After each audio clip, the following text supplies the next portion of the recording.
Hey everyone, welcome back. So we've learned how to make an observation about the world around us and ask a question. We've learned how to do some background research and be ethical in that. And now it's time to go ahead and construct a hypothesis and figure out what we think is going to happen. All right. So a hypothesis is basically a statement that describes a potential outcome to an experiment. There are three types of hypotheses that we're going to learn how to do and that will be included in your science fair experiment. That is the main, alternative, and null. And we're going to go through those in detail here in the next couple slides. Main and alternative hypothesize should be written in an if then format. If Mr. Ramstead is boring, then more students will fall asleep in his class. That is an example of hypothesis. Okay, so that is the format I would like to see on all of your science experiments in this class and in your final science fair project at the end of the semester. Okay, so the main hypothesis is probably the one that you have heard of the most and that you utilize the most in your science classes. A main hypothesis is what you honestly think is going to happen based off of the background research that you've done or what you already know. Okay, so for these next couple of slides, we're going to kind of use this research question here. Is the amount of homework assigned in Mr. Ramsey's class correlated to stress levels? Okay, so that's going to be the question that we use.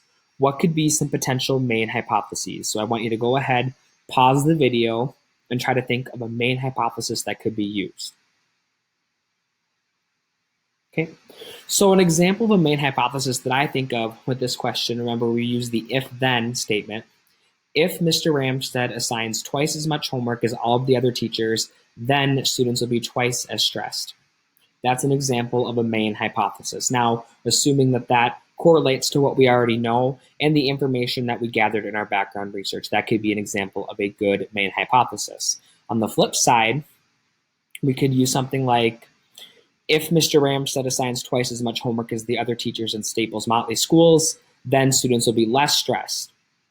Okay, if we honestly think that that is our hypothesis, that could be an example of a good main hypothesis. You can't ever really be wrong on a hypothesis, and I will never truly dock you for making a hypothesis the way you do, but you got to follow the if-then format.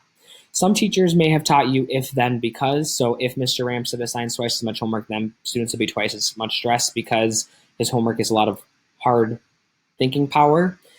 I like to not use the because in there simply because that is not the point of a hypothesis to explain yourself. That is the point of your background research and your conclusion and all of that stuff. So just simply do if, then, one sentence, there you go. Okay. Now, an alternative hypothesis is basically the opposite of your main hypothesis. So this is the second most likely result.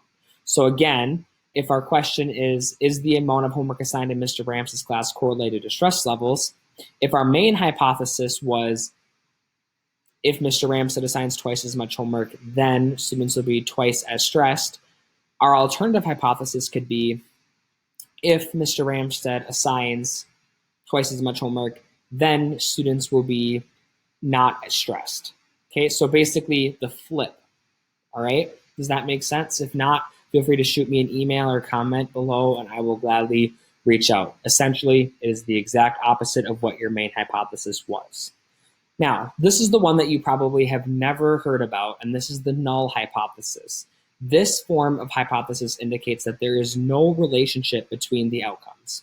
Sorry, I forgot to finish that sentence there. So let's assume that our question is the amount of homework assigned to Mr. Ramsey's class correlated to stress levels? What do you think our null hypothesis is going to be? Why don't you hit pause, think about it.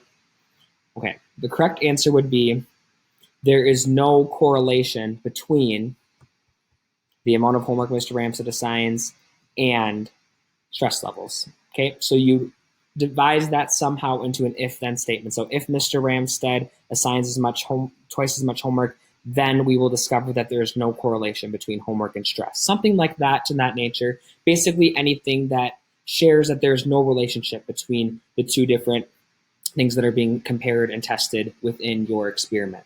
Okay, so that is a crash course on hypotheses. So using that information, go ahead and complete part 3 of your case study.